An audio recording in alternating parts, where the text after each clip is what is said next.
Hello YouTube!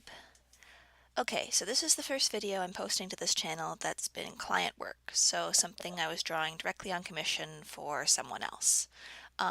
This particular piece was drawn for a local client who owns a small t-shirt business. So he came to me with an idea for a piece of fan art he wanted to have illustrated to put on a shirt, and I'll link the finished product down below.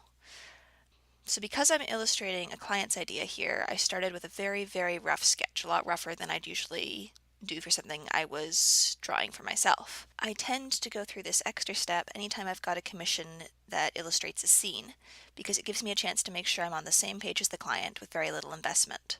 So this rough sketch here is about 15 minutes of work, and it also gives the client a chance to see their idea taking shape really early on in the process.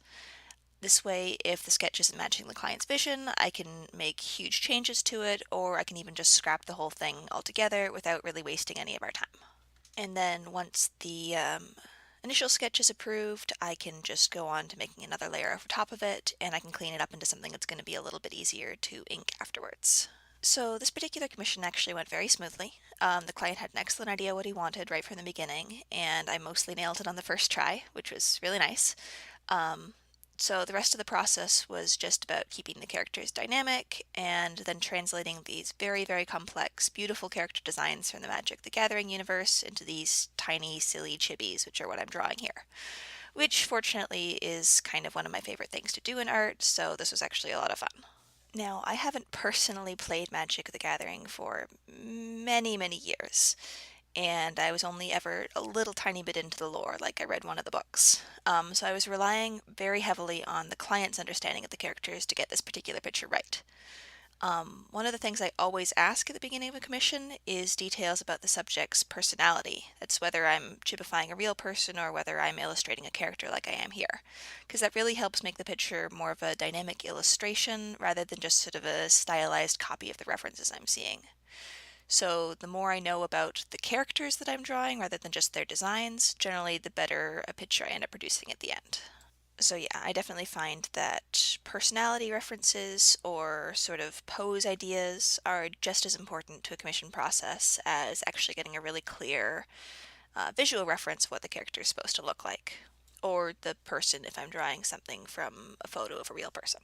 That said, the visual references here were definitely very useful, and I really like taking detailed designs from costumes or detailed paintings, and then deciding how to shrink them down into this sort of tiny chibi format without making them overly cluttered or unreadable, but also without making them unrecognizable.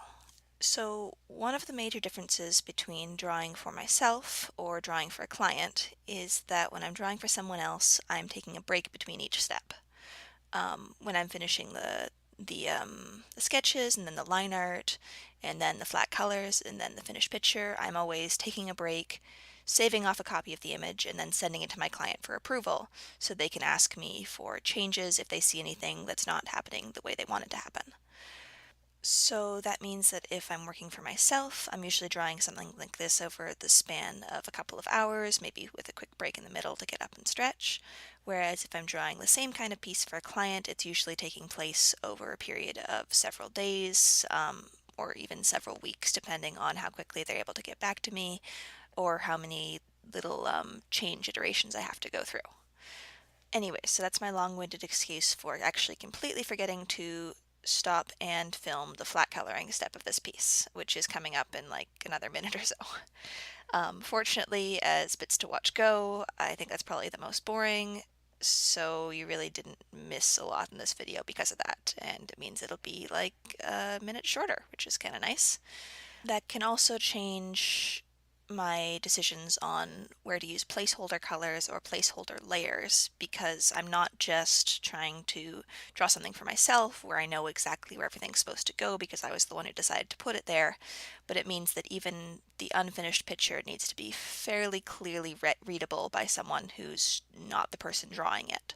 So for client work, I'll usually put in more placeholder things with little blue layers that demonstrate where things are supposed to go, even when that layer is not really complete yet. So like the fire here and the markings on one character's face. I might have just sort of added those in later with coloring if I were doing this for myself, but because I was sending it to a client, I wanted to get those in really early on so that they could approve the locations and know what was going to be happening at the next step. So yeah, coming up right here is going to be the bit where I completely forgot to film a little section. Um, Again, I didn't really do anything unusual for flat colors here. I was referencing the images and just doing my usual kind of technique. If you do want to see what it looks like when I'm filling in flats, you can watch basically any of my other chibi videos, and I'm doing pretty much exactly the same thing.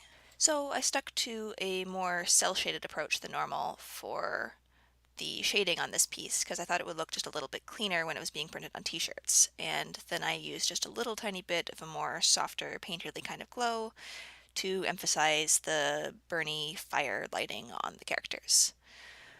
As I said, this commission process went very smoothly, so there's not too much getting changed here to talk about.